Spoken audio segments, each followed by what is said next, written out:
today, back here from Austin Community College. I've always learned it's important to value people that often in our society aren't seen. And a lot of times people who serve us aren't seen and noticed, and we want to appreciate them for being here.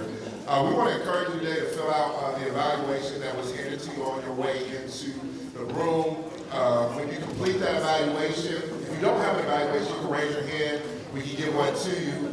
And then once you complete the evaluation, raise your hand, and we're going to give you a raffle ticket for you to be able to be available to potentially win a raffle prize for today's activity. But you want to stay around through this next couple of sessions. We've got some great entertainment for us during the lunch break here, and then we've got our panel, and we have our closing keynote. So stay all day. Don't leave because the food is done now. You know, stay. Don't do like that. You know what I'm saying? Stay all day.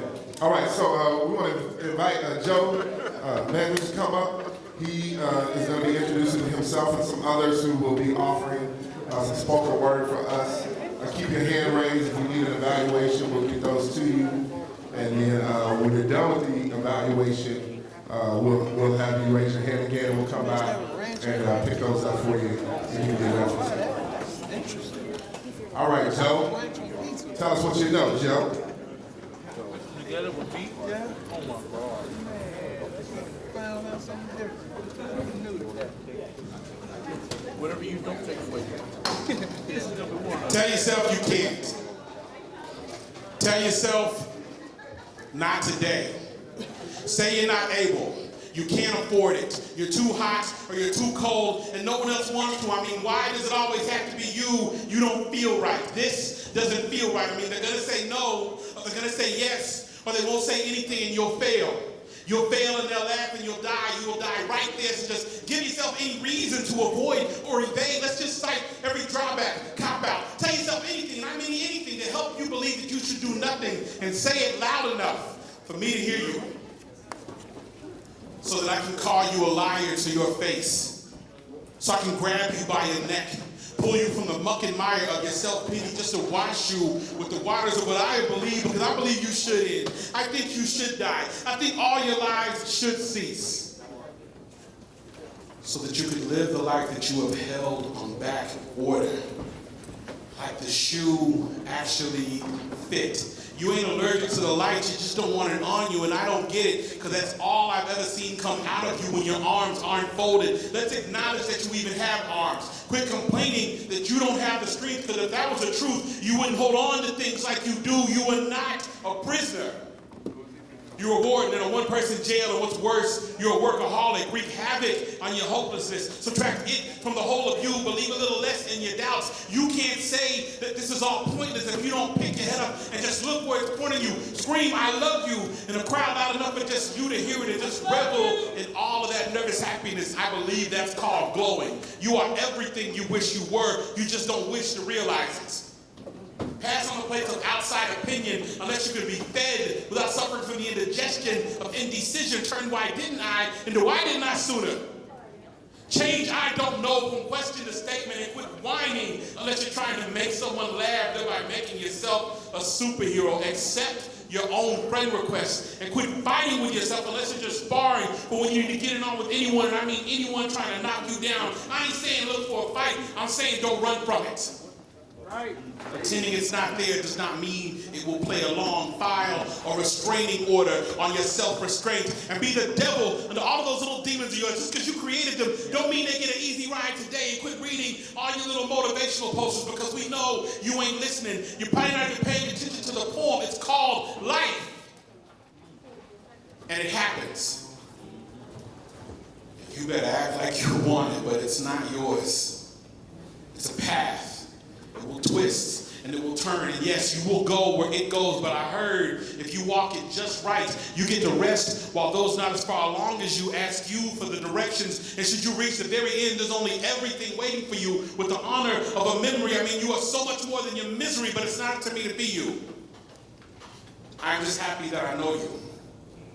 I will always be there behind you, beside you, above you, with all those who love you, waiting for you to erupt from your thick husk, to cut through the callus of your conditioning and call whatever crawls out your character. To finally accept the truth that you won't hear, that you have adhered to your cherished fears, that we are amazing. That we are made of both his and each other's love, that we are both fearfully and wonderfully made, that we are made of stronger things. Clap if you are sitting next to someone amazing.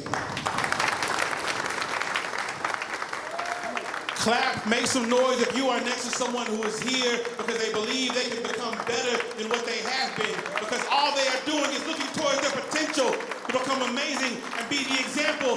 Clap if you are sitting next to someone that is going to be the story another person will tell when they do not give up, ladies and gentlemen. Brothers, I thank you all for being here. Special shout out to Mr. Isaac Rowe and Man and Me. Give it up for the Manhood Conference, please. Thank you all for being here. My name is Joe B, a.k.a. Element 615, a.k.a. Hey, here's that $50 I owe you. Whatever you would have called me. That's what my grandma used to call me. It's my little nickname. You know what I'm saying? Here go that $50. Here go that $50. What she used to call me. It's a lie. All right, so how many of you have ever read poetry or written poetry? You don't have to, if you knew somebody you went to school with, you can raise your hand. It's cool. We won't let them front you like that. We won't let them front you like that. Poetry has been called the naked language of the soul. In other words, it's a way for you to bury yourself and get it off your chest and put into words what you can't easily articulate. One of the reasons I started off with that poem is because of the theme here at the conference this year, that being ground zero. The fact that you have to start somewhere, like Zig Ziglar said, you don't have to be great to start, but you do have to start to be great. With poetry, you don't have to be an expert in it. You don't have to have went to college for it. If you do, that's fantastic. But what you need, as you do with anything in life, is a willingness to commit to the craft and develop yourself and become better than you were yesterday. Not to compete with anybody else, but to be better than who you were yesterday. Can you dig it? All right, so what I'm going to do is I'm going to call up two people that I very much know and love, two inspirations. When we talk about friends, I call these two men my brothers. These are two of the most amazing artists that I know. I'll introduce you to them one at a time, and I'll let their work speak for themselves. Without any further ado, please put your hands together for the next boy coming to the stage. Put your hands together for Mr. Brian Francis.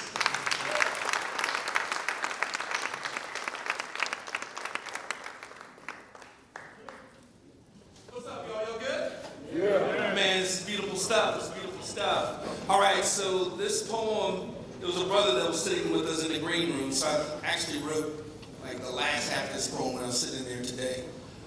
So who's all a father? Raise your hand, please. Keep your hands up if you're a father and you have a son. Okay. Thank you. I wrote this poem for the fathers who have sons. I'm begging you to raise the kind of boys that will grow up into the type of men I can trust not to hurt my daughter. Teach them that her voice belongs to her, that her tongue is not something to be tamed, that her body is not theirs to take. Show them what respect of womanhood looks like every day in your life. Dear dad of the boy, who will one day work for my daughter and call her boss, you may have the toughest job of all. To teach them to unlearn the lessons of the locker room, of video games and movies, the ones that say we are on top and there's nothing that the woman can do about it. Teach them the lessons of support and loyalty that all leaders deserve, no matter their gender. Please help them understand that she earned that space.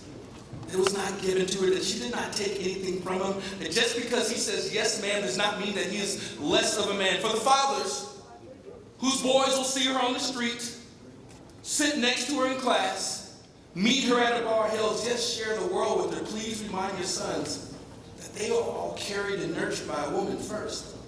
They came out empty blank blackboards and clean slates, and they grow up to be the men that you write them to be. See, you're the first classroom they'll ever sit in. See them as eager students hungry to learn the ABCs of respect and compassion. How your son sees my daughter is written by your hand. So whether it's New Times Roman Sanskrit cursive or calligraphy, make sure that is legibly etched upon their heart. For the men raising the boys who will be her friends, I am begging you to show them what real friendship feels like. You know, dominoes and laughter and high five and video games. Let them know that real friends have each other's back. They don't try to get them on their backs. See, you need to teach them about boundaries. Their space, her space, and if it's consensual, then it's their space together. And finally, to the men whose boys my daughter will TLC, you know, no, I don't want your number.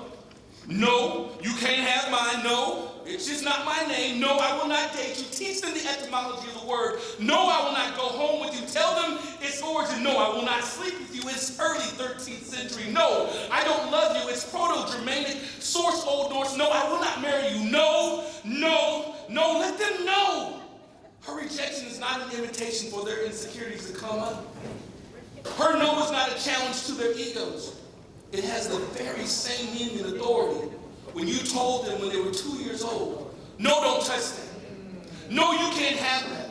Remind them that no today is the same as it was before. It means stop. It means don't. It means quit. It means move on. It means step back. Teach them that no still means no.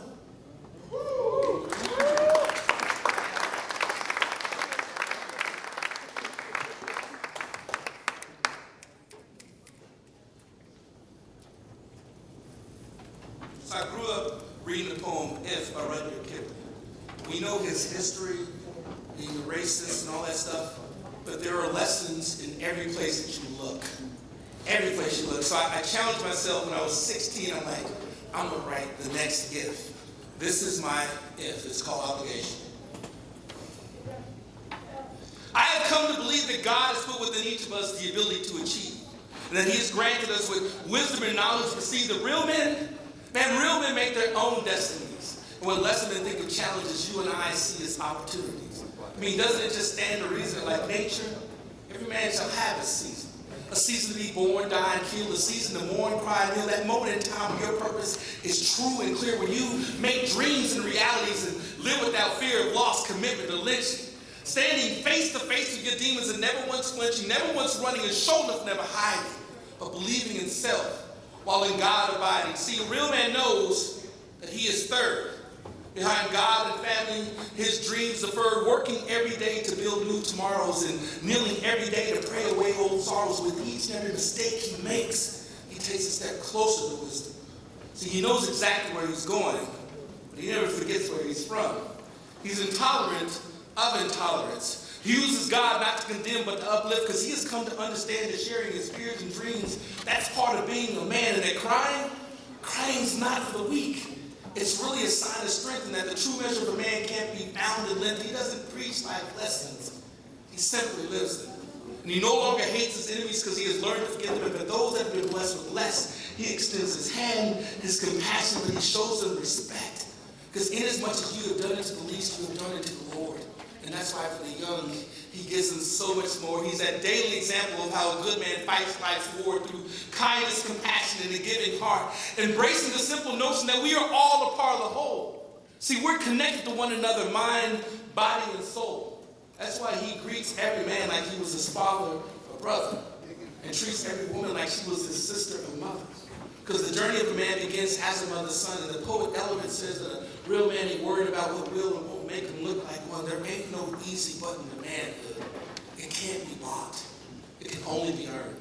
Now the sad truth, there are some boys who never taught, but the sadder truth, some boys choose to never learn to grow up and just be a man.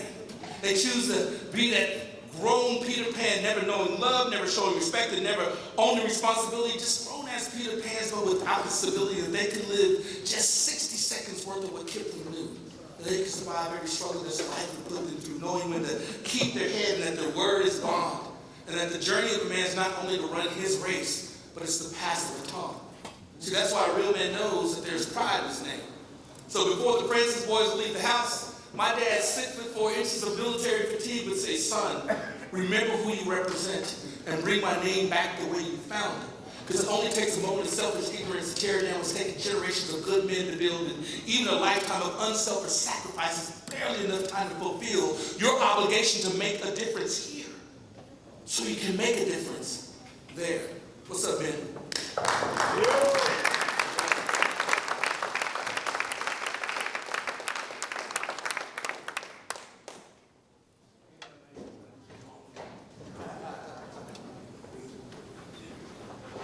His name is Brian Francis. Make some noise.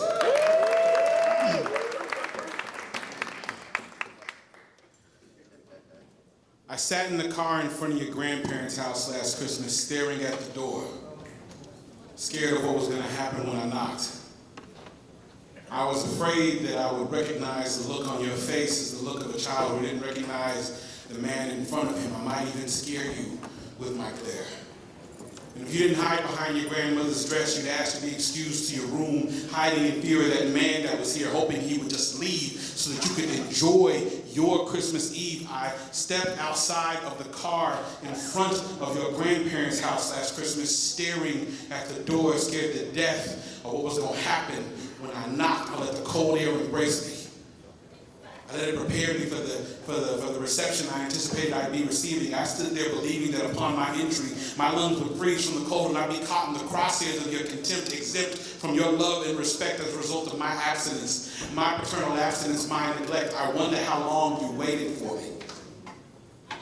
Sat quiet during my daddy does this conversations. Been exempt from father and son event invitations. Years of my paternal deprivation left you my Telemachus forsaken while I went on vacation from being a man. And every cat I condemn for not being there for their child served as no less than my reflection. You needed protection from a world that doesn't love you like I do or should have. And I needed to be man enough to tell you that I love you, son. And that I'm sorry. I betrayed you. Ashamed that I wasn't good enough to be your father. And yes, I've been through my fair share of pain and abuses, but you can't hug self-pity. You can't do anything with excuses. And any excuse I could have for playing the part of recluse is useless when the truth is you needed me to hold you up no matter what held me down. You are my son. You are my God-given legacy, more than my life's validation. Since you got here, I've been so very proud of you, so that without any further hesitation, I decided I'd step through that door, look you in the eyes, and tell you the following. Be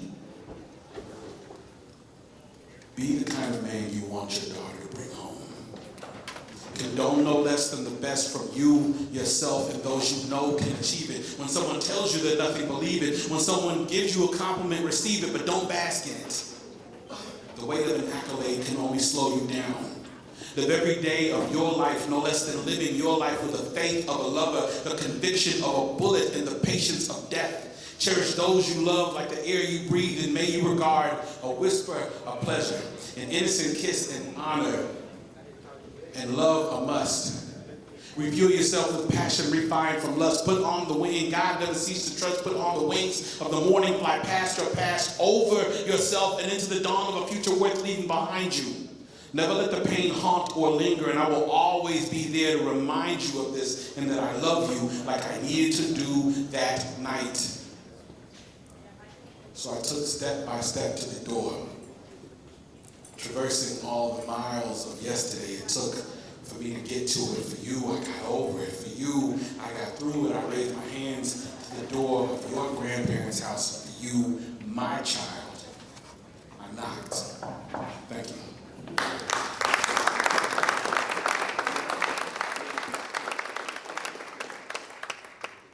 When I say poetry is a gift, I mean like any gift, it's one for two reasons.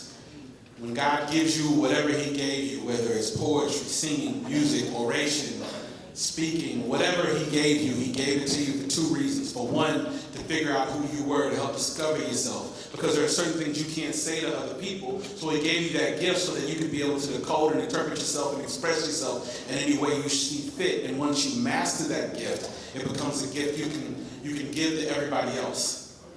I say all that to say that one of the reasons that we are here is that whether or not your gift is poetry, whether or not you sing, whether or not you dance, whether or not you build, no matter what you do, the gift that you all have is communication, is solidarity, is unity.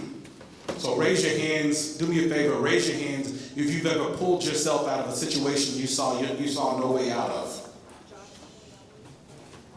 Whatever you did to get out of that situation, mentally, emotionally, whatever, that was your gift. Now the second part of that is now how many of you have turned around after that moment and pulled somebody out of the situation they were in because you knew what they were going through? Raise your hands. That means I'm in a room full of gifted people. Make some noise. Never cease or hesitate to use your gift. When I call these men my brothers, I say that in terms of poetry, in terms of brotherhood, they are the iron that have sharpened me. I don't get any.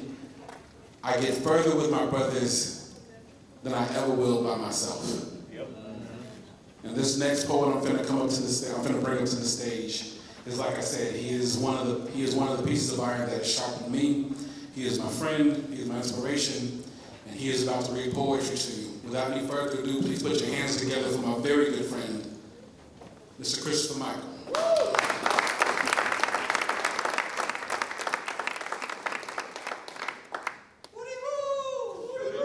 First of all, I hate how far away y'all sitting, but we're going to deal with that later.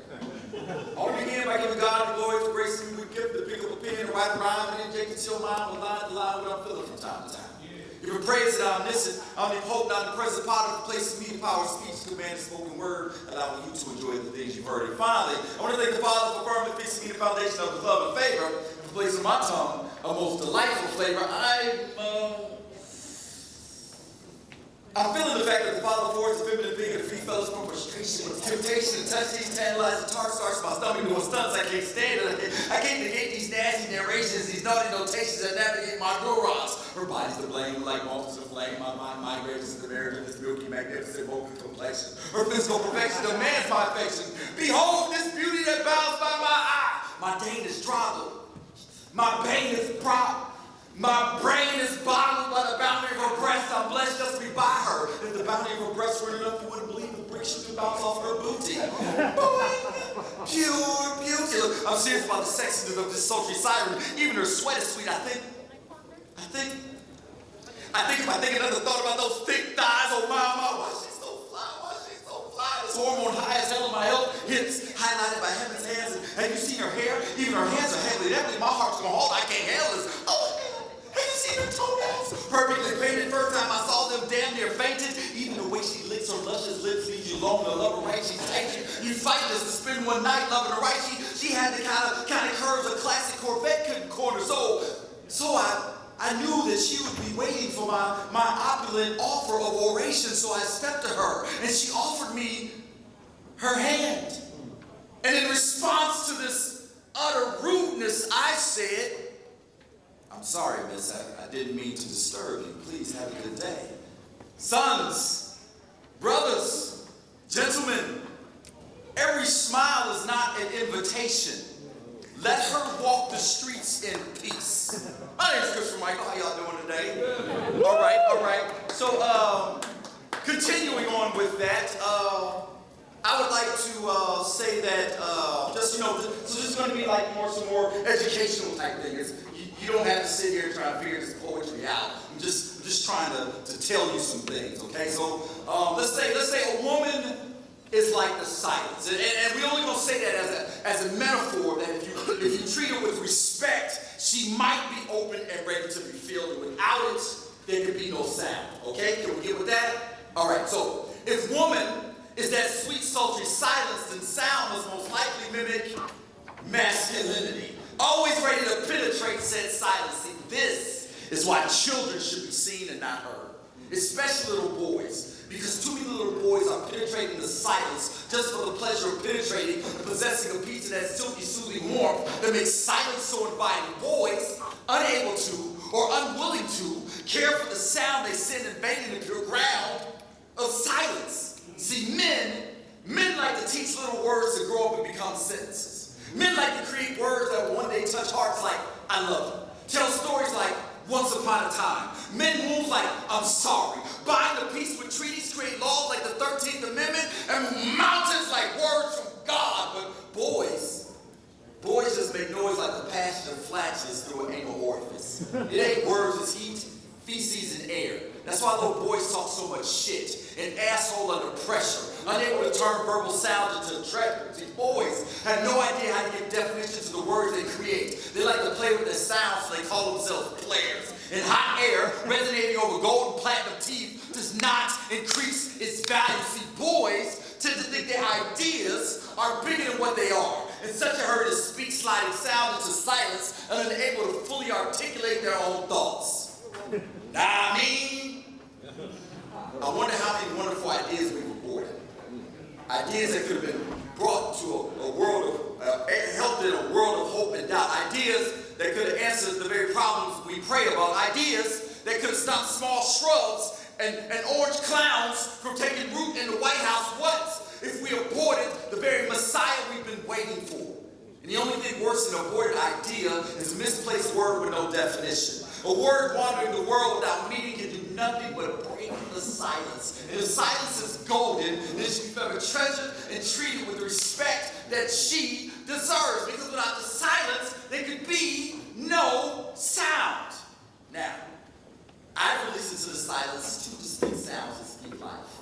One is still learning to be a complete sentence, but is able to define himself, while the other is on his way to being the most beautiful poem I've ever had the pleasure to create. He is writing himself and has become a productive member of this anthology we call society.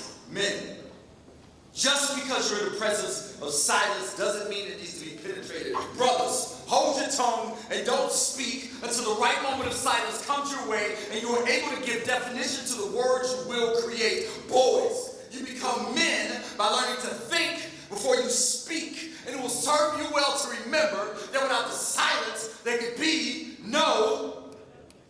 Okay, y'all good? Y'all good? I didn't want to overwhelm you. Give you more you can handle. So just so you know that I'm speaking from a place of experience, my oldest child is, I don't know how old he is. I think he's 28. I'm pretty sure he's 28. But I also have two grandchildren.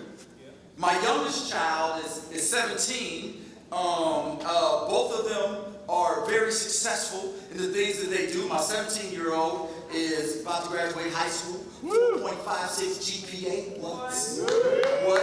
Captain of the offensive line. Huh? What'd you say? What? 260 pounds, 6 feet tall, breaking the school records in bench press and deadlift because I just loved them. That's all I did. I just loved them and kept saying they're gonna be better than me, they're gonna be stronger, they're gonna be faster, they're gonna be smarter. Let me tell you something. If you are raising a human being, if you are mentoring another human being, if they don't inevitably wind up better than you, you failed. You missed something. You didn't plant and water correctly. Something went wrong. Your entire goal should be, this person should be better than me. Live longer, go further, do it better, come up with ideas I never thought of. If you didn't, then you missed it. You still on top, and the people you took care of are underneath. That's stupid. That wasn't a poem. I just got on my soapbox. My apologies. So side note, because I'm really bad with self-promotion. I know I'm looking at you fellas out there, and I know that I don't want you to feel like you have to question your masculinity when you say, I want to take that brother home with me. I have put something in place so that you, in fact, can take me home with you. There's some books out there that I've written. You can purchase those books, and I will be in your home. You can read the things I've said on this day. All right? All right? See how we do that? See, I got you taken care of. I know how we think, where our limits are. All right, so haiku. Haiku is a small Japanese poem consisting of 17 syllables, 575, usually about the seasons or nature. But here in America, where we just appropriate and bastardize everything, it's just going to be 17 syllables, all right? Haiku. What if bullets had a union to protect them from being fired?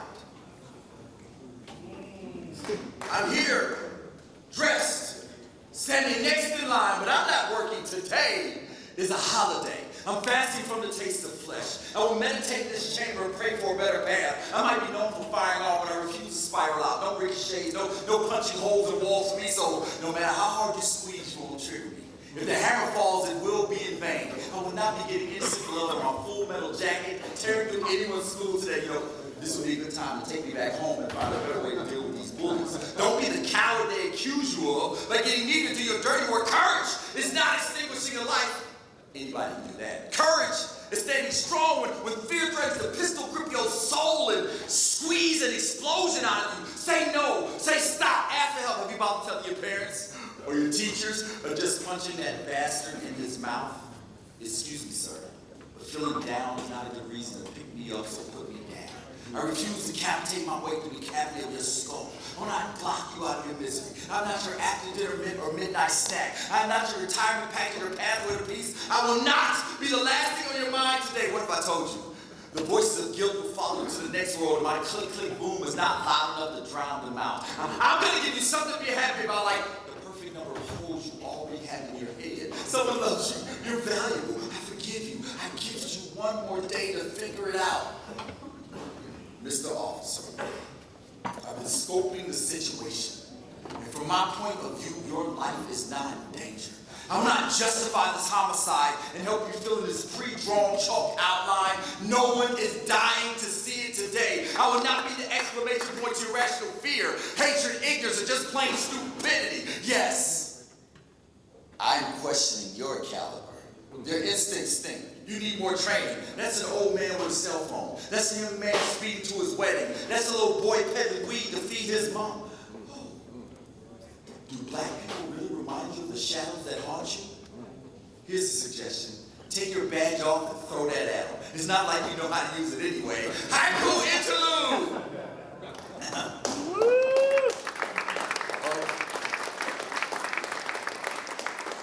Thank you, but I wasn't done. Killer cops leaving a bad taste in your mouth? Well then, try indictments. So an indictment, for the young folks, the indictment is when the city lawyer gets a bunch of people together and they have like this little jury thing. And then they convince the jury, hey, should we do an indictment, which means bring charges against somebody and then take them to court. So a lot of police get off because there's no indictments that go with it. Yeah, so there was no indictments. I want to make sure you know both got that. Dear soldier, your mission is canceled today. No, ma'am. I will not break off the pieces in your husband's heart because I broke yours. I'm so sorry that you got cut off. But I'm not your I-35 or LA highway revenge. No, I will not plunge myself in the back of this child for stealing gum, cigarettes, or Chico sticks. You will not use me to coerce anyone out of a fresh pair of kicks or drugs. There will be no accidents today because I will not budge. I'm not protesting our Second Amendment because I stay with it, but exercising my first. So all the silence of this hollow point makes the point. I will not be anyone's assassin today. Because Mr. Bullet is taking a holiday. My name is Chris White.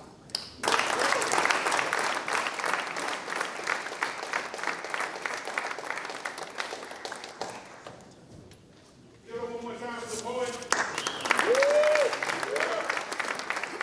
All right, so how many of you have ever been to a poetry slam or an open mic reading or what have you? Okay, so how many of you know what a group piece is? All right, so the 2 or 3 of you who just raised your hands know exactly what's about to happen. So let's go ahead and close this thing out. One last poem from 2 of my friends as a group piece. Give it up, closing out, Christopher Michael and Brian Francis.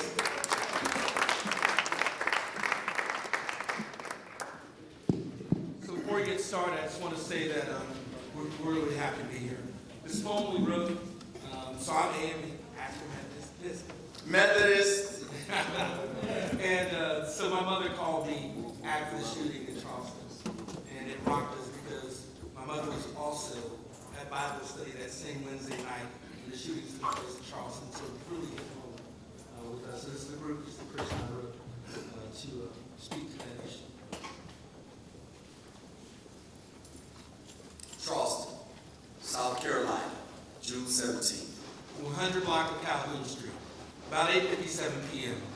Dylan, Stormed under the roof of Mother Emmanuel's church. and in his wake left uprooted souls, Bullet-riddled prayers and 9 burnt offerings as thunderstorm our hearts with grief. My aunt, sister, my friend Queen Pen, a living scripture of a woman, always told me you were either in the coming storm out of the storm, or heading into she it. would say, baby, they crucified Jesus. What makes you think they're going to treat you any better? this is how she taught me to see grace within the precipitation of life, to lift mine eyes to the hills from which cometh my help. I believe this, but there is a big difference between practicing your faith and living it. Like right now, Aunt Sister Queen Wade, Pen, tell me, what do you do when your soul is flooded when your heart is so thick, and bitter that you can't even recognize the feel of your own tongue? do you fall to your knees and pray? To the same God that opened the door, do you pray? To the same God who cushioned the seats And allow the storm of a boy to sit comfortably under his roof? Tell me, God, were you not weatherman enough to predict this storm? what? No burning bush? No Noah-like warning, Partly cloudy, rainbows of dust, just the doors of your house wide open to this 21-year-old storm just waiting to blow. this threatening sky. With a heart full of lightning strikes, 100% chance of hate. I guess he must be one of your mysterious ways. An insoluble Rubik's Cube of An fate. enigma of why. How can it be part of your plan? God, I don't understand. What good can come of this storm? For an F5 tornado turns cars to projectiles and destroys homes by By ripping ripping the concrete life out of the city, the air is dead. Still, this is the quiet part of the story. A door as old as segregation and sturdy enough to lynch generations welcoming him in. With open smiles and outstretched. Amen. The young Pastor Peter. We're honored to have you here with us, brother. You're not my brother. Please sit next to me. Yeah, so you can be the first to die. What's your name, son? There's a reason why we name storms after It's people. Dylan. I don't care how nice they A are. storm approaches. I'm gonna kill these niggas. They forecasted his fate by naming him Storm. No plywood boarding of More windows. stockpiling of food. No evacuation routes to Just plan. black Bibles, red letters, and prayers. I'm gonna give you something to pray about. This is a disaster preparation of the faithful. You blacks. For those caught in his storm. You take over our country. You rape our women. I have to do what I have to He do. is now thunder, rumbling at the soul of this church. He is storming. He is dark and cloud and downpour. Raining 45 caliber drops of baptism and destruction on the holy. Leaving bodies holy. This is what torrential Can feels like. I win this? I'm going to let you live So you can tell my story. before the next news cycle washes this story from our minds. Before the next tsunami of a man floods our levees, drowning us in anger. Before the next blazing, sensational story Evaporates our attention. We are all, once again, left to clean up this tragic mess. to sweep up the shattered shards of our soul. To rebuild the wreckage of our faith and try to restore what little light of hope can ever shine again. To try to find the grace And the meaning in these storms.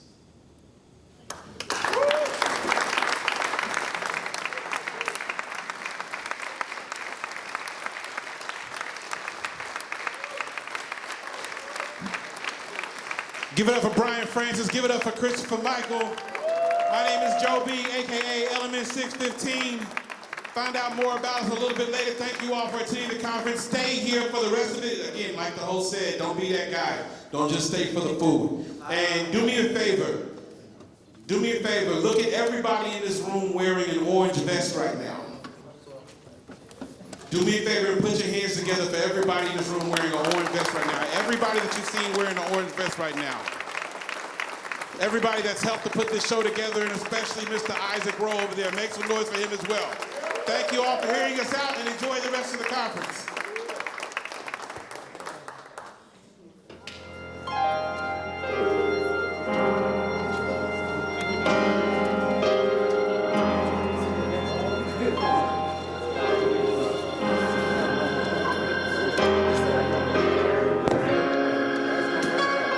You know they always say it starts with you. You and me. It starts with me. It starts with you. A world of peace.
All right, afternoon, man. Wasn't that poetry amazing?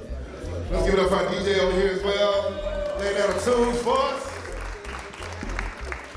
Well, you're about to see the culmination or the introduction of the culmination of over a 5-year journey of the Manhood documentary that's about to premiere next Saturday at 3 o'clock at Alamo Draft House Lakeline. And so we're going to show the documentary, and I brothers will come on and talk briefly about it. The promo. Hey, you guys, y'all enjoying the conference? Yeah. You guys still excited?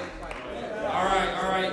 Real quick, so we've been filming, like Corey said, we've been filming for about 5 years for this documentary. It has a lot of rich stuff in it.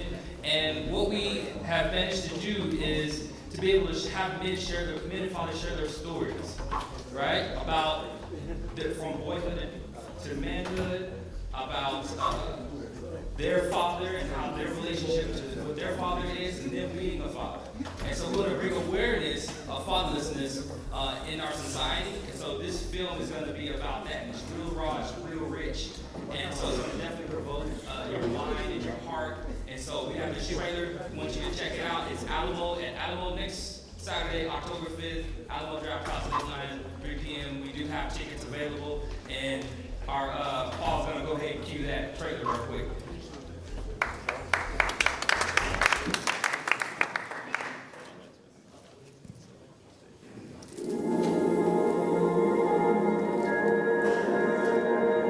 What is it to be a man? What is it to be and live courageously? What does my self-esteem and self-worth look like? Manhood is like brothers trying to make something that'll make the world work. Being a man in this society today is extremely tough. Being a man is hard. Being a father is even harder. The world is not set up to be easy for the family to survive. You have to fight, and the fight is hard. I think what every son will say when his father's not there. Why? Not having my father around in my life felt like a big hole. As a kid, my dad had disowned me. To that point, I'm 50 years old in my soul, and I was ashamed of who I was. You have to admit your mistakes, and that's hard for a man. Not having a father in the home creates an imbalance in a child's life. I see the society is sending double signals. In one sense, it says a man is supposed to lead the household. He's supposed to go out and work, and he's supposed to make sure that the family's provided for. Knowing and seeing other people's having their families and having their father around, you really look at your life like, where's yours? Because what he did do made me strong. The Men in Me is an organization that educates, strengthens, and supports men and fathers. Got a lot of support from these guys. I can't even begin to explain how much relief came off my shoulders as a father.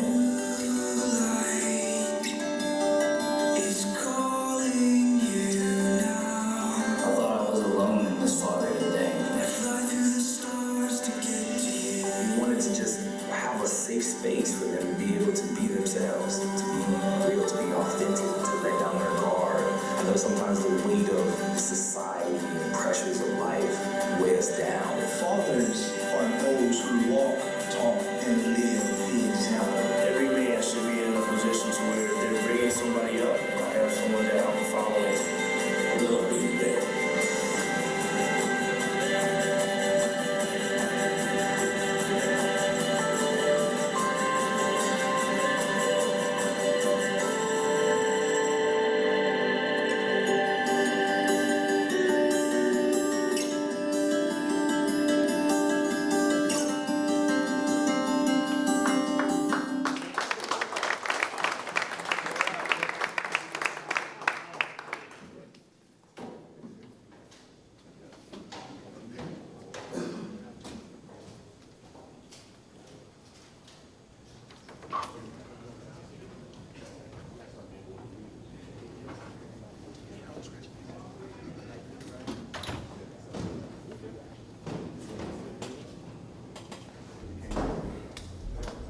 That promo is powerful.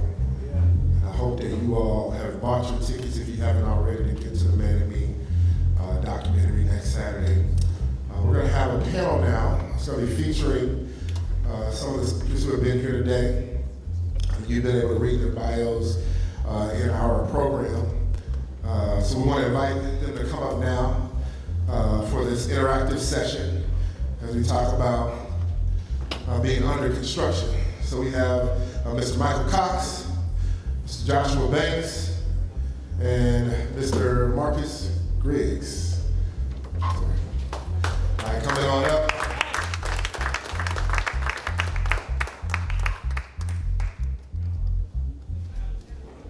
Mike, check.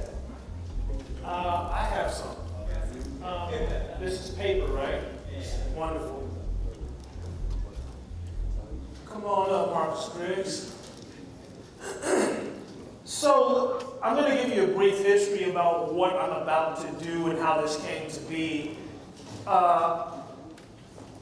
My job is that I'm the program coordinator for a program called IDADS. IDADS stands for Innovative Dads of Action, Developing and Succeeding. It's a program where men come together and talk about life and talk about the highs and the lows and the joys of being fathers and being men and the journey that we all embark upon whenever we do this thing called being a man. And a lot of times we're thrust into positions that we're not exactly prepared for. And so because we're not exactly prepared for the position that we've been thrust into, we have to do the best we can with what we've been given. Does anybody know what I'm talking about? Yeah. You just have to do the best you can with what you've been given. However, the reaction that I have to a momentary situation can sometimes be a lifetime facade that I keep. Because in a moment, I needed to be this, and it worked. And so we're confused or we're deceived to believe that what worked in that moment will work for the rest of our lives. And it's not until we start stripping away the different layers of what it is to be a man, and we start to expose that half the things we've been doing in the name of being a man had nothing to do with being a man at all. Half the things we've been doing in the name of surviving had nothing to do with our survival in its totality. It may have been a reaction in that moment. So out of that thought came this exercise. And so what I want you to do is I want you to take out your handbook, your workbook. We're going to open this up to the very end. The last 2 pages are going to say Ground Zero Personality Questionnaire. So if you don't have a pen,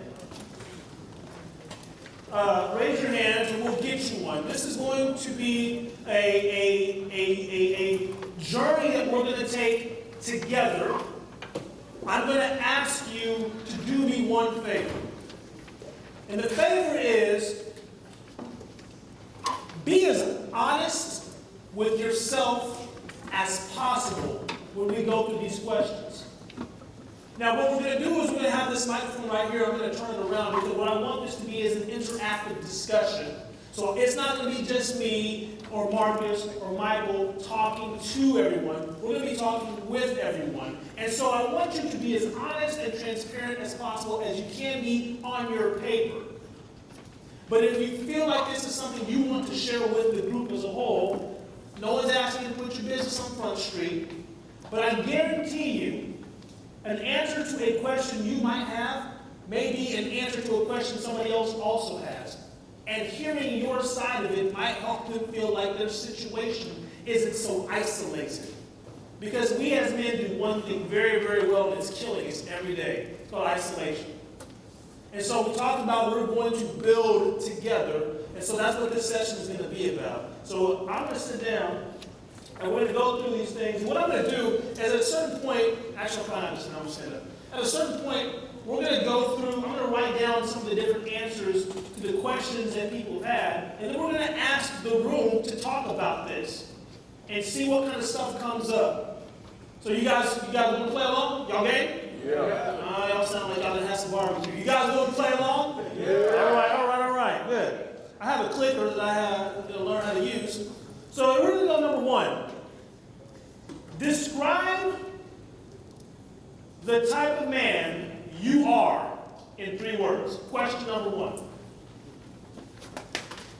Describe the type of man that you are in 3 words. Now, the other thing about this exercise is there's 2 types of answers people typically want to give. There's the answer that they think is the right answer, and there's the answer that is the honest answer. This is your chance to write an honest answer. You don't have to show this to anybody. We're going to talk through it.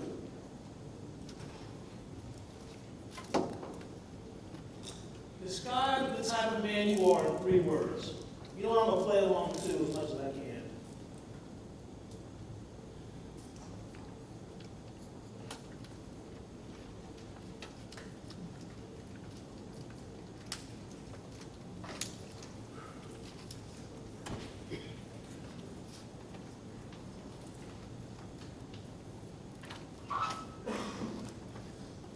Everybody still writing?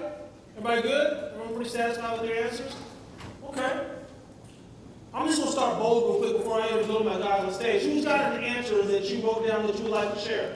And you can come to the mic and you can just write for your The type of man you are in 3 words, sir. Loyal, romantic, and creative. Okay. All right. Did anybody here have loyal written down? Anyone else identify as loyal? You got 1, 2. Okay, 1, 2, 3. Now I really want to hear this. This is going to be interesting. Who raise your hand if you identified as romantic as a man? 1. Okay. Bill. Who in here? Never mind, man. You can get into it. Oh, you? Well, I put loving, so that covered all. Loving. Okay. Okay. All right. Loyal, romantic. What was the last one you said? The last one was creative, but I feel like maybe we should unpack that romantic. Okay, go for it. Unpack that romantic. Let's unpack that for just a moment. Now, being romantic doesn't necessarily mean lovey-dovey. Let's talk about the academic basis of that word. Romanticism. The feeling that you see the world in how it should be, how it could be, if more effort were put forth. Not necessarily in, what's the word I'm looking for? Help me out. You weren't talking just sexual. You was talking about seeing the world from a different perspective. Thank you, my man. Not that I need a microphone. It's okay. We Puerto Ricans have very strong lungs, but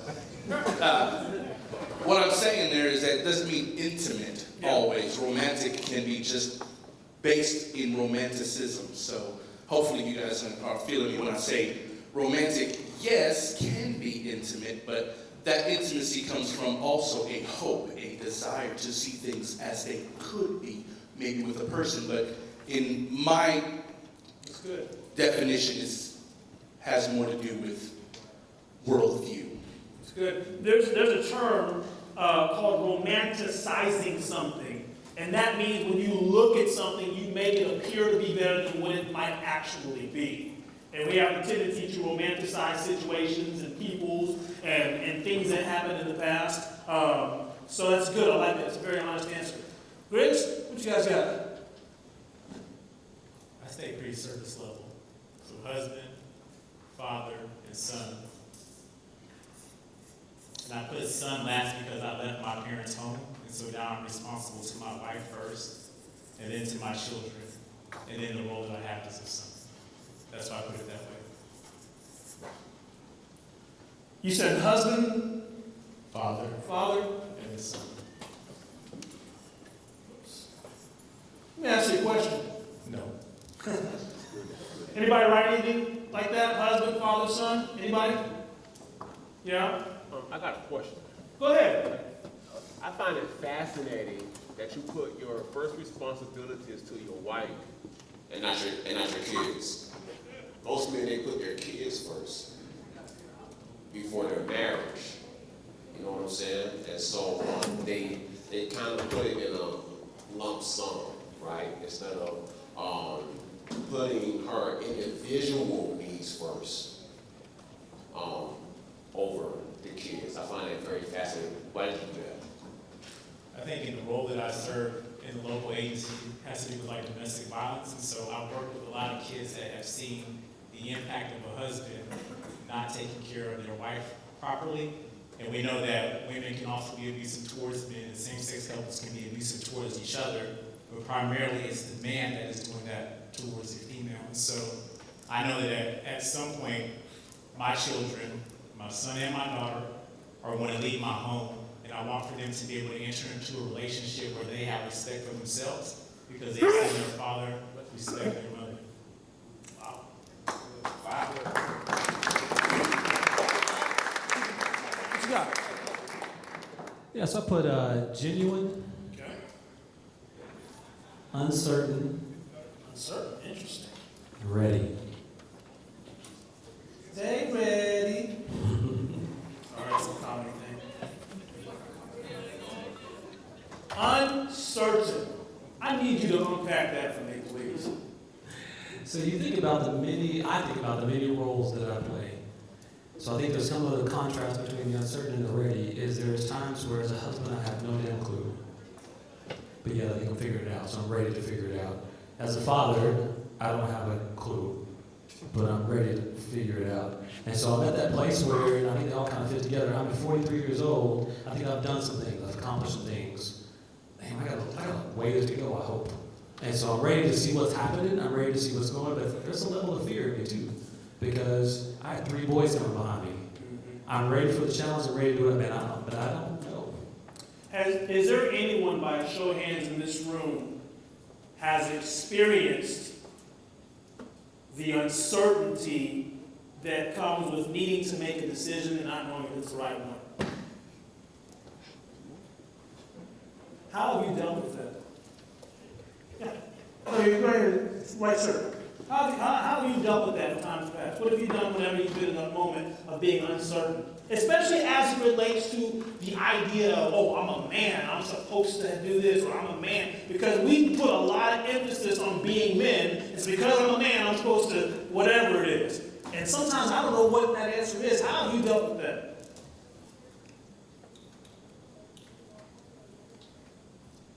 Well, I look at, I guess you're just trying your best. Learning from your mistakes and growing from them. So sometimes just being afraid and trying it out anyway. Right. Anybody else have something they want to add to that?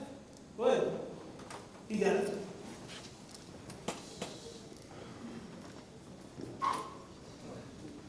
I recently left my job that I've been at for 4 years now, and I took a step down in pay.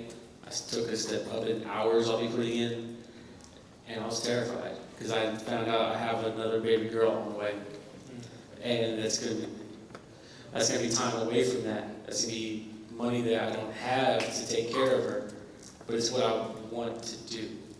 It's something that I've been trying to do for years.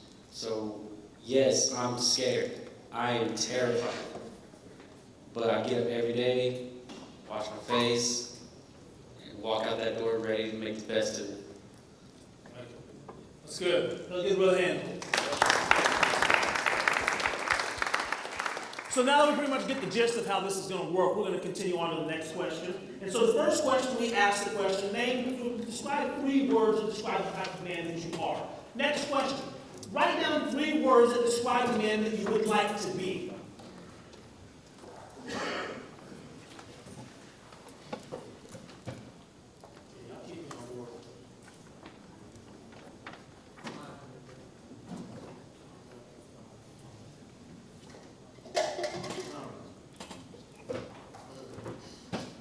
Three words that describe the type of man you would like to be.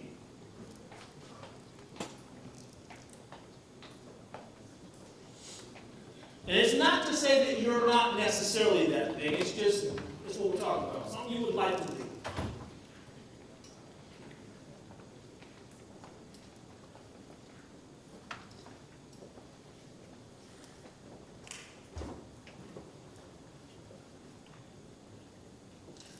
It's just not there. It's because it was the next one, so it's not.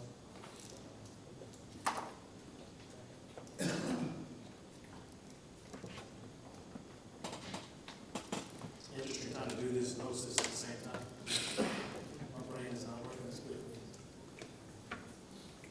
Everybody done? Y'all look quick. Jim Bledsoe. Yes. Give me 3 words that describe the type of man you would like to be. Loyal, giving, Compassionate.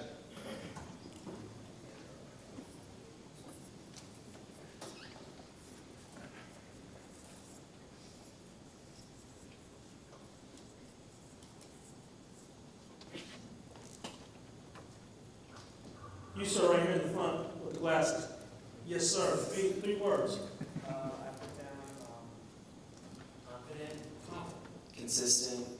Compassionate is a really good one, but I also put down like a role model, like someone that is a good influence on others that I can work with. Okay, so good influence. Good.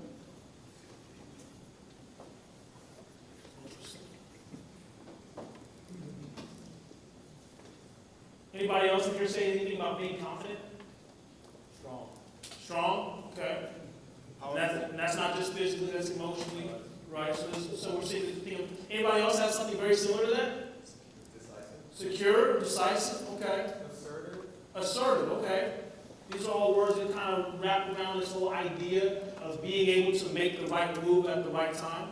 Discipline. Discipline. Discipline, okay, I like this. committed. Committed, yes, sir. Committed. Okay. I wrote that too. I was waiting for somebody else to say it. Powerful. Courageous. I like that one. Forgiving. Oh, man, y'all was just throwing it out there. That's all right. Powerful, courageous. Hold on, somebody said forgiving? Who did that? Why?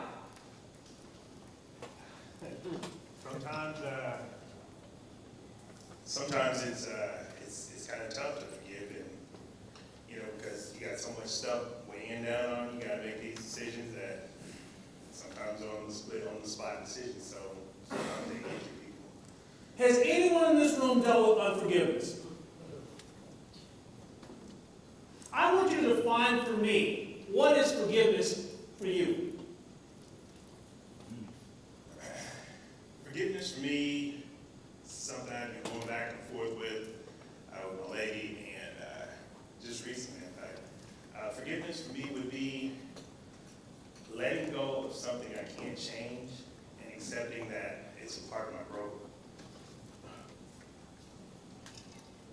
Letting go of something that you can't change and accepting it as a part of your growth. What do you do with the person that you want to forgive, but you can't seem to find a way to forget what they did because every time you think about it, it brings up all those emotions? That happened to anybody before he answers? Has that happened to anybody? Yep.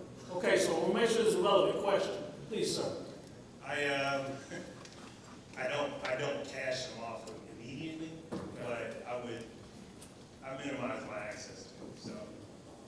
So, if they were burned, I'd still put them out. I'd still put them on fire. Worst case scenario, I wouldn't let you die. Okay, I got you.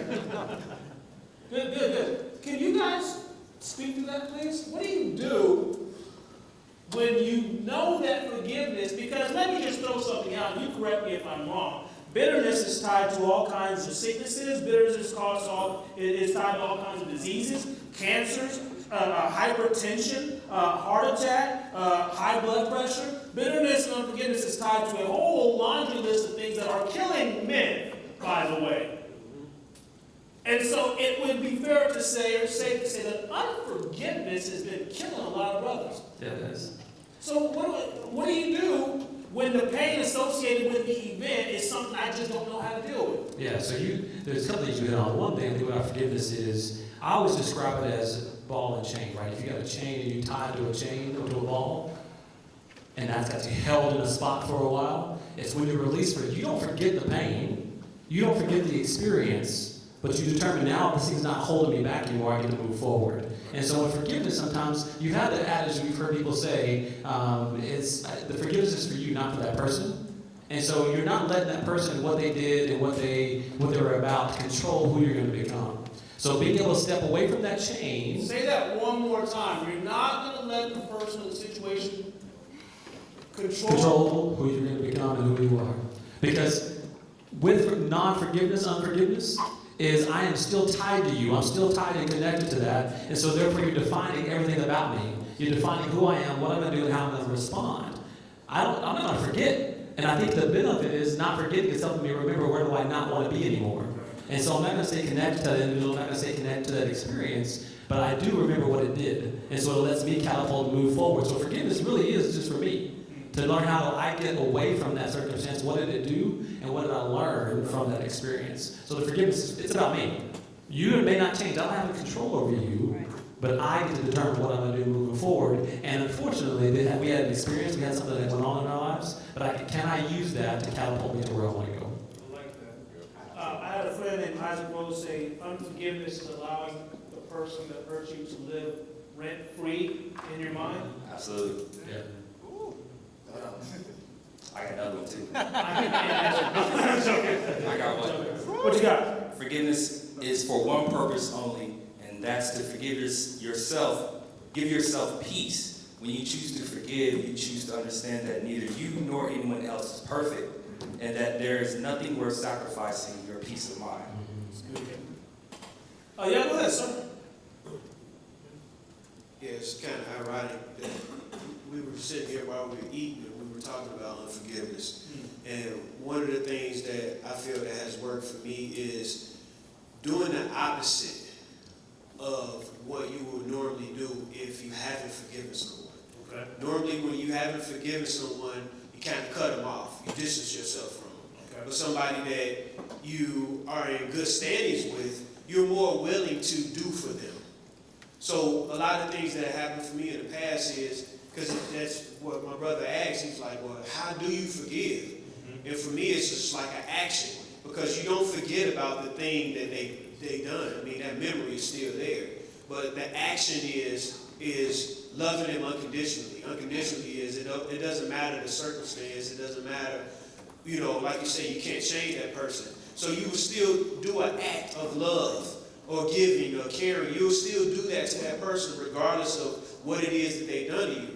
So you're saying that forgiveness is a decision, it's a conscious choice that you make. Yes, it's a choice that you make, and it's something that you can do actively to move towards that forgiveness being like real to you.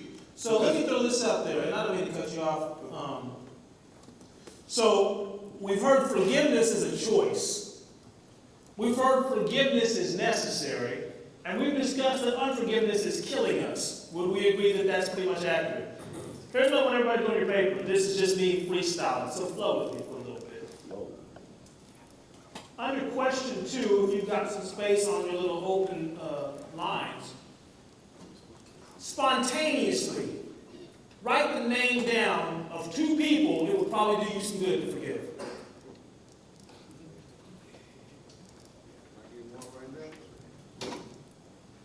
I don't know if I want y'all to say it out loud. Somebody else might know the person you're talking about. Now, it can be a person. It can be an entity. It can be an organization. First time I was asked that question, they said, write down the name of 3 people that you need to forgive. The first person on my list was God.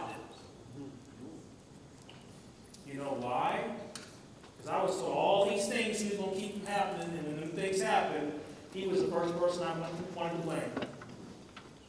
And it's real interesting when you put a lot of blame on someone you don't feel like you can exactly go to, or somebody you've been taught that you're not supposed to be mad at that person, because that's the only person you can't be mad at. But I think if we were all honest, we all kind of got mad that things didn't go the way they wanted them to. We wanted to put the blame on somebody, especially like they were talking about that Charleston shooting. What do you do with situations you can't control? And I think for me, it was a position of honesty, not that I was trying to be sacrilegious or anything like that, but I was always told, well, you can't touch that situation. Well, why not? Because I'm legitimately angry about this thing right here, and from what I understand, he's the only one that could have done anything about it. So why didn't he? Is that really anybody else in here? Okay. And so there has to be a point where forgiveness becomes a decision. Because forgiveness, like Isaac said, is for myself. Because when I don't do anything about that, I end up killing myself. slowly. That was fun. All right. All right. Question number 3. And if there aren't any, don't say any. But question number 3 says, determine some of the barriers or blockers that keep your answers in question number 1, or that differentiate your answers from question number 1 to question number 2. So let's say you said these are 3 things I describe myself as a man. Okay, that's number 1. Question number 2, these are 3 things I would like to be as a man. Question number 3 is there a difference? What's the gap? If in 1 I said I want, I feel like well, whatever. If in 2 I want to be committed. But in 1, you didn't describe yourself as committed. Is there a gap? What's keeping you from being a committed man? You didn't say that you were a committed man in number 1, which you might be. But if there's any gaps, if that gap is education, and I want to do more, I want to get more education, well, I write that down. That's a barrier. That's a barrier. If your thing from, because we said about number 1, people identified as loyal, husband, father, blah, blah, blah, but then in number 2, somebody said they want to be compassionate. Okay. Well, why didn't you describe yourself as compassionate, number 1? Oh, you identified something that you need to work on. What's a blocker? What keeps a person from being compassionate? Go ahead. I would say like,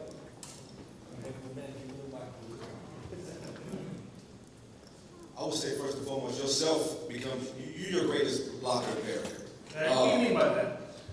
Oftentimes we make excuses for why we can't do something that we want to do. But if you really want to do it, there's no barrier in hell that can stop you from getting it done. Okay. And a lot of times we become our own barrier because we have relied on excuses for so long, where it puts us in a state of, if I continue to make the excuse, I really don't have to work hard to get to where I want. If I continue to make the excuse, I don't have to work as hard to get to where I want. Correct. And what I mean by excuses have no value. Okay. Complaining has no value. Okay. But we rely on those things because when we do that, it shows the world, we come up with some type of thing where we say, well, we can't do it, we can't accomplish it. You can if you want, you just being lazy, if we're being honest with ourselves. A lot of times we don't want to accomplish what we say we do because it requires more work than what we're willing to put in. All right, I like that. Somebody under the age of 16 who's brave and bold right now. Somebody under the age of 16. Oh, don't be scared. We just talking. Somebody, anybody? I mean, I'll come talk to you face to face. We can put it that way too. Somebody under the age of 16. Tell me a barrier that you find that's keeping you from being the person you would like to be. Over where? Talk to me, brother.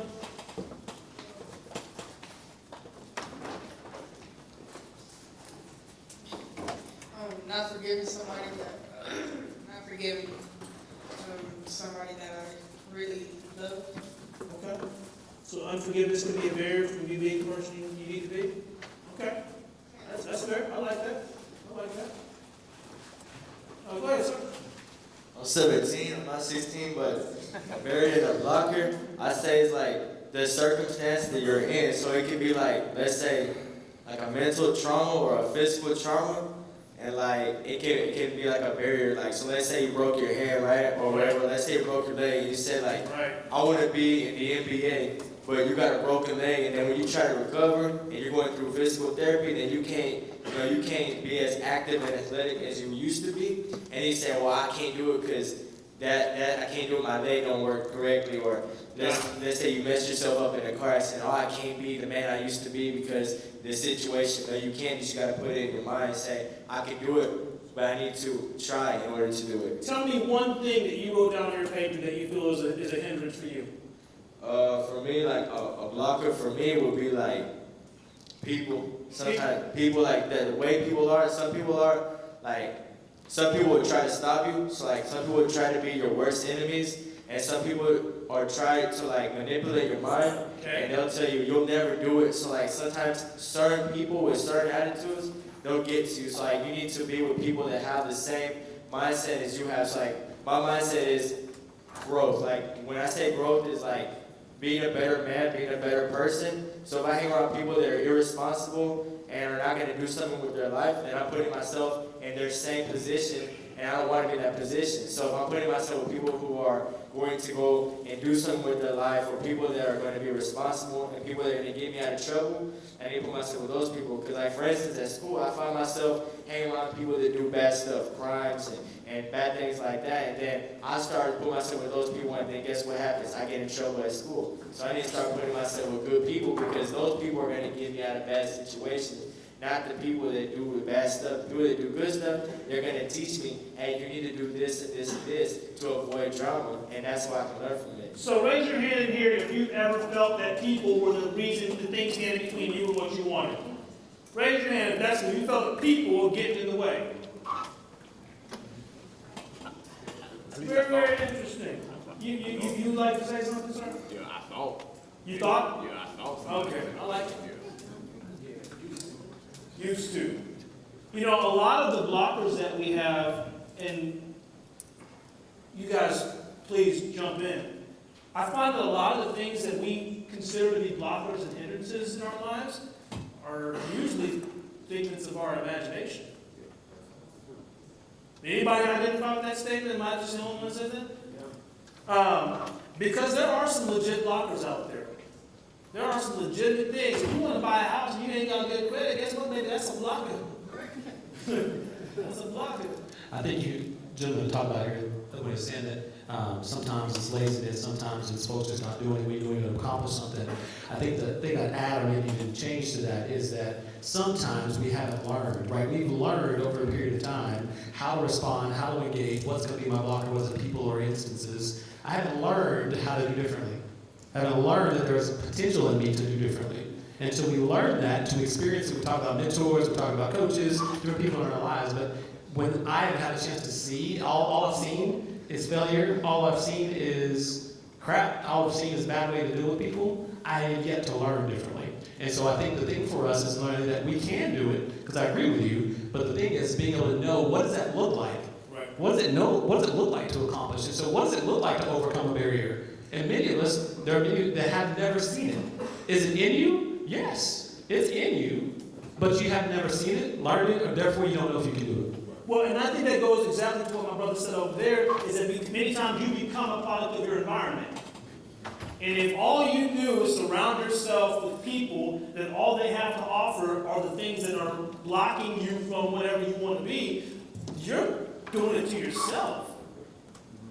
One of the things I'm thinking of is, like, I wrote down secure and being calm, and obviously you can tell right now, like, I don't really like doing this and being in front of a whole bunch of people. I prefer a small, intimate group. And so one of the blockers that I had was I felt like I didn't have much to say.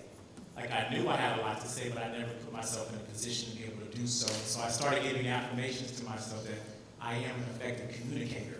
Then all of a sudden I'm getting feedback from people, hey, you know what, you are an effective communicator. So it has to do with belief system. So what do you believe about yourself to be true? Like, I always know I had something positive to say, but I never had the courage to do so. So I said secure earlier, right? And so how do you get secure with yourself, confident enough with yourself, to put yourself in situations where you can actually go for the things that you want, or recognize that the people that you're surrounded by may not be in your best interest. You know? Okay, I'm going to move on real quick in the interest of time. I've got a couple of questions I really wanted to get to. And then we get you guys to have your hands up and get you in a minute. Number 4, this is something I would really like to jump over. List the names of the 3 most influential people in your development as a man. Who taught you how to be a man? The 3 most influential people. Could have been your dad, your stepdad, your coach, pastor, teacher, grandma, mama. 3 people most influential in your development as a man.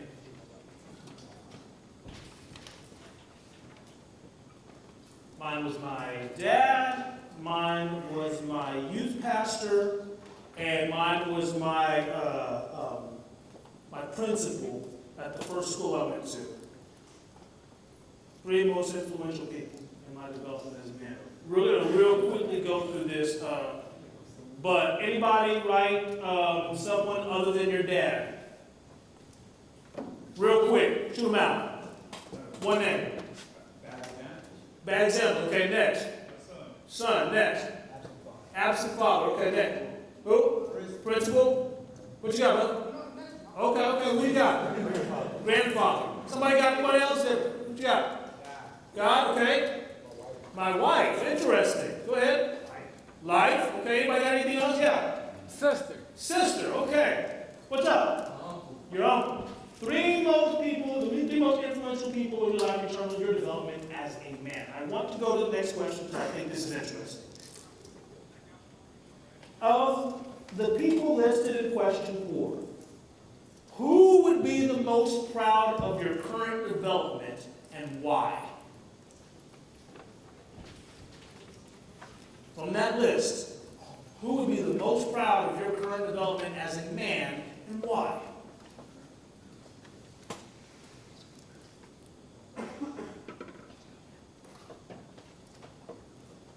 What you guys got? I said my father, and the reason I feel like he would be most proud of me is because I'm walking in his legacy. So he grew up in a home where his dad was abusive towards his mother. Like he always saw that. And like I'm married now, and so, you know, I have a loving relationship with my wife. I give her the space to be who she wants to be. And that's something that my dad didn't necessarily see growing up. And he made a conscientious effort to not ever bring that into his home. And so I'm legacy. Like I end up working in a domestic violence agency helping people to deal with it because I know what it means to have a father who truly loves you and respects the woman he's married to, you know, and his children. So I would say my father. I'm gonna echo it. I lost my dad 2 years ago. We celebrated 2 years last week. And my dad was the present absent dad. So he lived with us, but the relationship wasn't there. It wasn't until I graduated from college and me and my dad actually developed a relationship. But in the last 6 years of my dad's life, he never, every time I talked to him, we had a conversation, he told me how proud he was of me. Growing up as a child, I never heard it, never heard I love you, I never had any interaction with a man. The last 6 years of his life, watching him struggle because of drug addiction and diabetes, a number of different things, I developed a relationship with him that I know for certain that he was proud of me and got to hear it. And so being able to watch that and hear him say it, I'll take it to my grave. Somebody in the room who your answer to that question was someone that you're not related to. Please, no. I said teachers, because they interact with you every day. They saw, more in you that you probably didn't see within yourself. And for me, I grew up as a foster child, so I didn't have my parents, nor did I have a male figure in the home that I grew up in.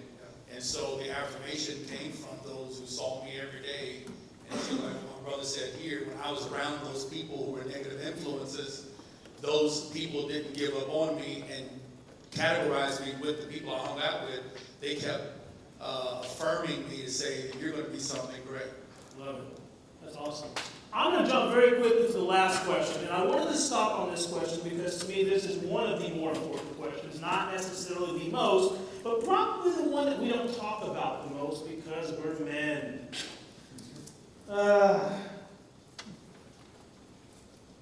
It's question number 10. And you have to think really good about this one. List 3 actions you engage in presently or had engaged in principally to prove that you are a man to others or yourself. List 3 things you've done to prove your masculinity, your validity as a man. I'm going to show them I'm a man. I'm going to make sure you know I'm the man. List 3 things you have done to prove that to yourself or to others. Anybody ever been asked that question before? Yeah. This is going to be really interesting. 3 things that you've done to prove to yourself and prove to others that you're a man. And whatever that means in your mind about what being the man is. Because I'm sure you all figure right now I'm talking about more than just your gender. All right, this is going to be great. Ricardo, talk to me, man. Just one of the things that you list, something you've done to prove how manly you are. Go. I think for me it was becoming a speaker, actually. Part of it. was because I think I needed to prove to myself that I had some value to offer. Okay. That I had something within me that I was valuable to others, and that my path was like made sense, right? That I got to learn something, and to me was about proving that I could help others or influence others. Got it. Love it. Next. You got something? Go ahead. 3 things you've done to prove to yourself or to others that you are a man. So, the number one thing I have done is, in my household, my request to my wife is that she loves God more than she loves me. That her identity comes from God and not me. That her love, everything comes from God first and not me. Because in order for me to truly exercise that I'm a man, I must realize that my wife doesn't belong to me. She belongs to God. My identity is not wrapped up in anything on this planet or in this reality that will fail me, but it's centered solely on the way God sees me because of what Jesus did. Thus far, this never failed me. It's never made me feel like I need to act out or show my masculinity and pride, because at the end of the day, just as quick as you will show your masculinity to prove that you're a man, within 2 seconds, you will undo those very actions. But when God is your focus and your identity revolves around that gives you a transcendent wisdom where you lose that desire to feel the need to show that masculinity, but instead to let God show it for you. Okay. Hey, I'm going to throw out something that I've done to prove to others that I'm a man. Go ahead, give me some love, give me some love. I'll tell you something I've done to prove to others and to myself that I was a man. Y'all see this little thing up above my lip here? Brother ain't got no business trying to grow a mustache yet. I'm a man. I'm going to grow some facial hair. Ask anyone, let your facial hair grow just to show that you're not a little boy anymore. You are a man now. Think about that. We got 1, 2, I'm not the only person in here. 3, 4. I'm a man now. I'm a roll goatee. I'm a man now. Anybody remember the first time somebody called the house and you answered the phone and they recognized your voice as a man? Because anyone get confused, like when your voice is kind of high when you're young, but the first time you answer the phone, you're like, hello, oh, excuse me, sir. Anyone remember that? You start talking with deep voice for the rest of the time to prove I'm a man. Something you did, just an activity. Fight. Fight. Yeah. Fight. So growing up, if we're trying to be real, growing up, I got a lot of teasing, called a fag, gay, all these different things. And for me, it was, I'm going to prove you wrong. Even struggling with my identity and figuring out what that real identity was, I thought people were seeing something that maybe I wasn't telling people. And so for me to prove to you that I wasn't a punk, I wasn't a pussy, I wasn't whatever it is you were calling me, let's throw it. And so it was fight. Now as an adult, I don't physically fight, but when I am challenged, I fight. Is there anybody in this room that as a response to someone coming against your masculinity, your response is aggression? Now here's, anybody else, your response is aggression. Now here's my question with that, and we're going to start wrapping this up. Anytime I am offended by something, okay? Let me draw this picture real quick, because this happened one time in our IDEX class, and it just kind of dropped on me, and I liked it. I'm going to draw this picture. So this is me.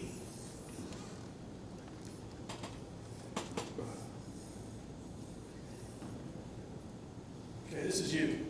And inside of you, you've got a number of voices. Call it an internal dialogue, okay? Everybody with me? You've got a number of voices that are going on inside of you at any given time. They're both good and they're both bad, but there are things that you believe because somewhere along the line, this was something you were taught. So part of your internal dialogue can be, like he was saying, I'm stupid.